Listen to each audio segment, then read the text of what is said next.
Cthulhu Tales. Yes. You picked this up at PAX Unplugged, I believe. did. Yeah.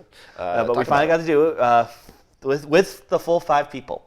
In this game, you are all trying to pretty much convince that you are not crazy and you should be the one left out of the asylum. And it takes place, of course, in the world of Lovecraft. So that's going to come into play. You are going to be given a bunch of story cards, and pretty much you have to explain with these story cards what happened in a very sane sense.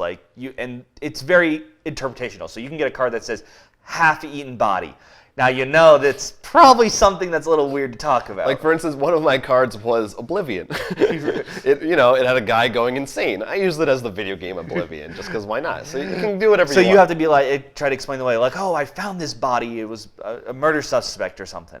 But other people are going to have cards called madness cards, pretty much really weird twisted things. Be like, well, and I heard that you're talking about Cthulhu or something. Yeah, and then you may have to explain that away as part of your story. You're defending yourself. Yes, kind of. Really, and in the end, depending on whether you are able to explain away or not in the story, you're going to get these little treatment tokens, and at the end, depending on how many treatment tokens you have, you compare to everyone else, one person gets to leave.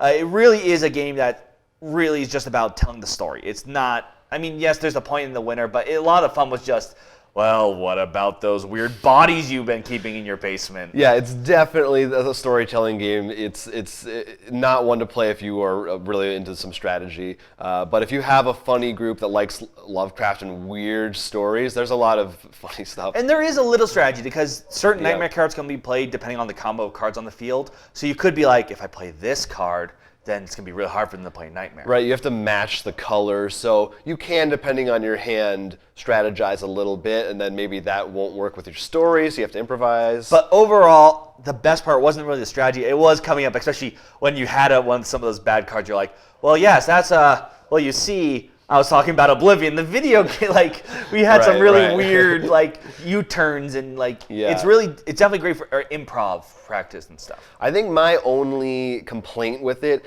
is, and this may also just be, I think I might have a better sense if I sat down and really read the rule book and maybe we, like, got a better sense of it. I'm going to say, going through the rules, they're definitely not placed the right way, I feel. I feel like this section should have been here, not... Yeah, my issue was...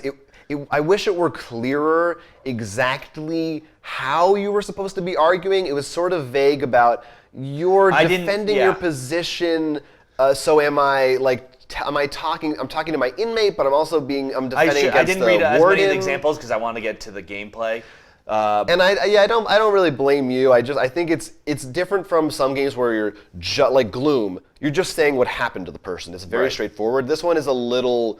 I think it would really help to get someone who has experience with the game to explain it or watch a video.